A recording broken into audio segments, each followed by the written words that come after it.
Hello നമസ്കാരം, അനീഷ് കടിമേനി. ഞാനിപ്പോൾ നിൽക്കുന്നത് ചെറുപുഴ കമ്പിപ്പാലത്തിന് മുകളിലാണ്. എൻ്റെ ഒരു 20 വർഷം പുറകിലോട്ട് നോക്കുവാണെങ്കിൽ ഇവിടെ ഉള്ളും ഓലമടയുകയായിരുന്നു. പണ്ട് ഇവിടെ ഓലമടയുന്ന സ്ഥലമായിരുന്നു. ഈ ചെറുപുഴ ആശ്രയിച്ച പാലായിരുന്നു. ഇവിടെ ഒരു ടാക്സിൻ്റെ സിനിമയെല്ലാം കാണുമ്പോഴും പണ്ട് നടന്നായിരുന്നു ഈ പാലത്തിന് മുകളിൽ കൂടിയായിരുന്നു വരുന്നത്, ചെറുപുഴ കമ്പിപ്പാലം. ഇന്നും ആ പാലം അതേപോലെ നിൽക്കുന്നത്. അപ്പുറം ഒരു പുതിയ പാലം വന്നാലും ഈ പാലം ഇപ്പോഴും നിലനിർത്തുന്നുണ്ട്. അതാണ് ഇതിൻ്റെ ഒരു ഹൈലൈറ്റ് എന്ന് പറയുന്നത്. ഇന്നും പഴയ തനിമയെ ഓർക്കുമ്പോൾ വളരെ വളരെ വളരെ സന്തോഷം തോന്നുന്നു. ഇന്നും ഇതിൻ്റെ മുകളിലെല്ലാം വരുമ്പോൾ, ഇടയ്ക്ക് ഞങ്ങൾ ചെറുപുഴ വരുമ്പോൾ ഇവിടെ ഈ പാലത്തിന് മുകളിൽ വരും. ഒരുപാട് മാറിയിട്ടുണ്ട്.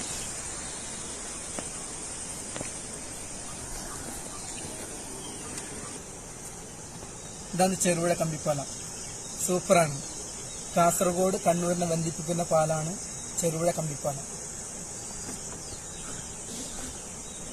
നമ്മുടെ നാട് പൊളിയല്ലേ.